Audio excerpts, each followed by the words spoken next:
Let's walk into unfashionable territory. Julian Assange is an Australian. Whatever your opinion might be, he's one of us. As a senior political figure wrote to me earlier this year, quote, being thrown into jail until he dies because he exposed secrets that the US admits did not cost lives, unquote. Well, let me make a couple of points which are conveniently ignored in all the discussion about Julian Assange. He's charged under the US Espionage Act and charged with one count under the US Computer Fraud and Abuse Act for passively receiving information. Julian Assange professionally is an Australian publisher. He is not accused of hacking. He's the first publisher in history to be charged with espionage. He faces 175 years in prison, all for engaging in regular journalistic activity, basically exposing what he believed was political corruption. What has to be said is that Julian Assange did not hack the US records, nor did he assist Chelsea Manning to hack the US servers. She already had access to the documents in question. Indeed, Chelsea Manning took full responsibility for obtaining the documents. All Assange and WikiLeaks did was passively receive information, then assist in protecting Manning as a source and publish the cables, just as the New York Times, The Guardian and other media organisations do and did. Indeed, Chelsea Manning said, and I quote, although I stopped sending documents to WikiLeaks, no one associated with WikiLeaks pressured me into giving more information. The decisions I made to send documents and information to WikiLeaks were my own decisions, and I take full responsibility for my actions, unquote. But because Julian Assange published, as did other media organisations, he's currently in maximum security prison in the UK, Belmarsh, as a prisoner. During the trial of Chelsea Manning, it was confirmed that no US personnel were put at risk or harmed due to the publications.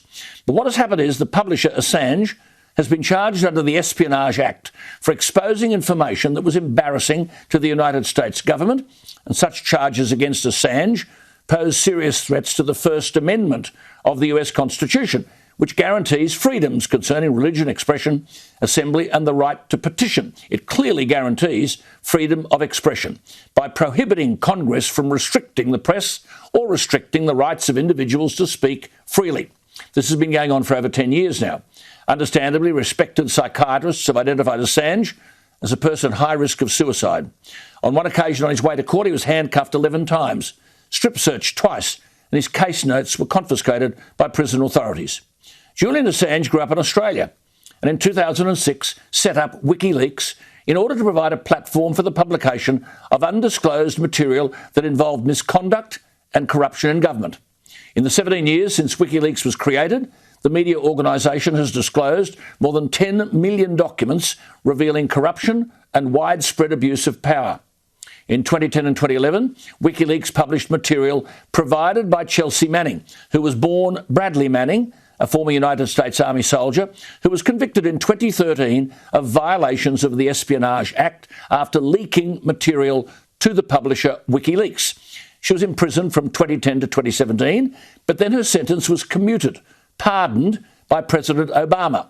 In other words, she was pardoned, but Julian Assange is imprisoned in Belmarsh, a maximum security prison in the UK reserved for violent criminals and offenders, imprisoned without any conviction. George Christensen is the National Party member for the federal seat of Dawson. He was part of a cross-party delegation which met in Canberra earlier this year with some of Washington's top officials, arguing that Julian Assange, the Australian citizen, should be allowed to return home. The matter is now before the High Court of England this week, England and Wales, where the US government is seeking to overturn a district court decision from January this year that Assange not be extradited, and America want to put him on trial relating to the publications of these documents. But the US government in the latest development has promised that if Assange were extradited to trial in America and sentenced, he would be allowed to transfer and serve his sentence in an Australian prison. But then the High Court heard that Australia may not accept any future US sentence handed down against Assange if Australia didn't believe the behaviour was criminal or the sentence proportionate. So where are we? George Christensen joins me. George, thank you for your time. I mean, this is a brand new definition of justice, isn't it? It certainly is. I mean, they want to send him back to Australia, and we want him to come back to Australia as far as I'm concerned, but they want him in cuffs and incarcerated, probably no doubt in a maximum security prison somewhere here. And that's just not right. It is not just. You've just outlined the case, Alan. I can't do it any more justice than to say that someone should not be behind bars simply for journalistic endeavour, for the normal sort of things that go on when you get something as a reporter, get some information as a reporter, and go and publish it. Now, the US might not like it, I might not like it, other people might not like what they saw from WikiLeaks. But the fact is that they've got a right to publish it as any other reporter does. And indeed, someone shouldn't go to jail for that. And indeed, other publishers did publish it. Inside the cover, George, of the Australian citizen's passport, inside the cover, everyone can check their passport, turn it, go inside the front cover, and the individual is assured that the Commonwealth of Australia will, quote, afford him or her, because you've got this passport, every assistance and protection of which he or she may stand in need. George, what protection and assistance has Assange received from the Australian government? Well, he's received consular assistance, but quite honestly, Alan, much more needs to be done than just ordinary consular assistance. Now, I'm not privy to all of the diplomatic goings-on, the discussions that happened between Scott Morrison and Joe Biden, or Maurice Payne and her counterparts in the US and the UK, but I am assured that there have been those discussions. But what I'm going to do, Alan, is I'm going to send a signal up, put a flag up the flagpole with a private members bill that basically says that if you jail one of ours, an Aussie, a journalist, for the crime of doing journalism, then that's an illegal act, and we'll see how they like that. Absolutely. See, the key point needs to be made is that the material was given to his company by Chelsea Manning. She's taken full responsibility for the documents in question. All Assange did, and this is not ever publicly acknowledged, he passively received information, protected his source, which journalists do, and that's what all media organisations do. And Chelsea Manning said that sending the documents to WikiLeaks was my own decision. Now, you met with American officials in March this year. Everywhere you go, there seems to be a roadblock. What happened to that?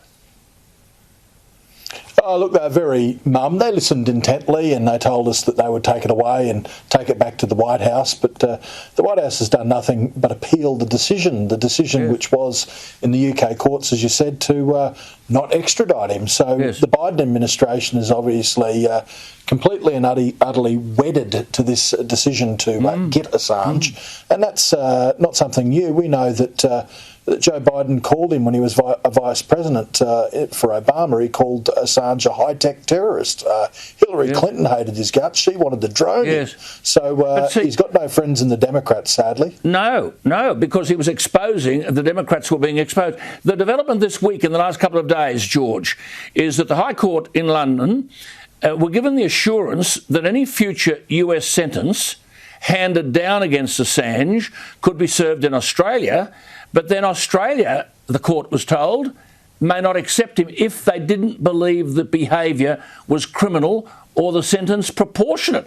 So Julian Assange is left swinging. Yeah, he is, and he'll be stuck in a US jail cell probably for about 10 years while their judicial process will go on anyway. Why would we lock up one of our own for journalistic endeavour?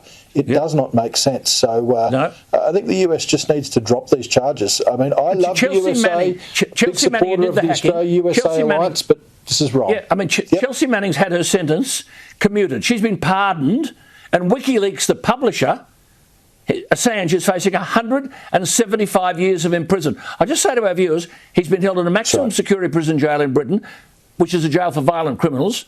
He's imprisoned with no conviction. George, what's the state of his health? I understand he suffers from a lung condition, which places him at high risk of contracting coronavirus. That's right. I've been in contact with his mother recently, today in fact, and she says he's not doing too well at all. When I saw him last year, I saw him in January of last year, and I've got to say that he seemed disoriented, Alan, as you would expect from someone that's been in a jail cell for that long, and then before that locked up in a little hovel of an Ecuadorian embassy. So he's been sort of incarcerated in one form or another for many, many years now, and it's taken its toll. It certainly has. The Republican Senator Rand Paul has said, and I quote, "The founding fathers would have protected WikiLeaks at all costs, and it's time we inherit their spirit." George, what about our founding fathers and what is written inside the passport? Afford him, you, me, anyone, every assistance and protection. Well, until this pandemic stuff, I thought that freedom was the bedrock of Australia, Alan, but that's all seemed to change. That's another issue altogether. But really, do we believe in free speech? Do we believe in the right of a free press? Or do we believe in locking people up behind bars indefinitely for doing journalism? That doesn't make sense to me. That's not what this nation is about. And I do hope and I believe that at diplomatic sort of conferences that happen, that these issues are being raised. I hope it just gets raised a lot more, because he needs to come back. Let me raise something I've raised before. I've previously quoted Jamil Jaffer, who is in charge of the Amendment Institute at Columbia University. Yep. And he has said, quote, "The charges against Assange rely almost entirely on conduct that investigative journalists engage in every day. The indictments are a frontal attack on press freedom." Now, George, you wrote to Boris Johnson, didn't you, arguing there was something inherently wrong? I did. That a British court was going to decide that an Australian citizen was to be extradited to yet another foreign country. Did you get a response? No, I didn't. And beyond that, Alan, I mean, it's a country where they're saying he committed a crime when he actually wasn't even in that country to do that crime. I mean, this is an extraordinary extraterritorial criminal allegation. It is just so wrong. Can I just tell you one other bizarre thing, Alan, about this? I've seen the list of charges against him in the case. One of the things that they claim about espionage is that there was conspiracy to commit espionage, and that conspiracy was done by Julian Assange because he posted on his WikiLeaks site that he was looking for whistleblowers. I mean, can you imagine? Actually, just posting a comment saying you're looking for whistleblowers makes you a conspirator to espionage. It's absolutely ridiculous, and that shows how jumped up these charges are. I'd make one final point to Scott Morrison, Maurice Payne, the Foreign Minister. We're a good ally of the United States. We always boast about this. We dispatched a warship to the Gulf when we were asked. We went into Afghanistan when we were called. We've sent trainers and planes into Iraq and Syria. We host 2 communication bases in Australia. Aren't we entitled to a modest request that, in the spirit with which Barack Obama pardoned Chelsea Manning, drop the extradition orders against Julian Assange? And why hasn't that been represented to the American government by Scott Morrison and Maurice Payne?